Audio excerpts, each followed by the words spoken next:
Imagine having a job where your boss, the Pharaoh, waits for you to explain his sneeze. In ancient Egypt, some priests were sneeze detectors, trained to interpret sneezes, dreams, and even strange omens for the Pharaoh. Sneezing to the right? Good fortune. To the left? Trouble ahead.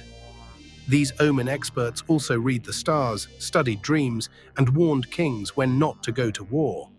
Thutmose IV even claimed a dream from the Sphinx made him pharaoh. But with science replacing superstition, their secrets were lost.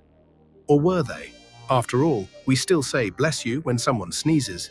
Subscribe for more ancient mysteries.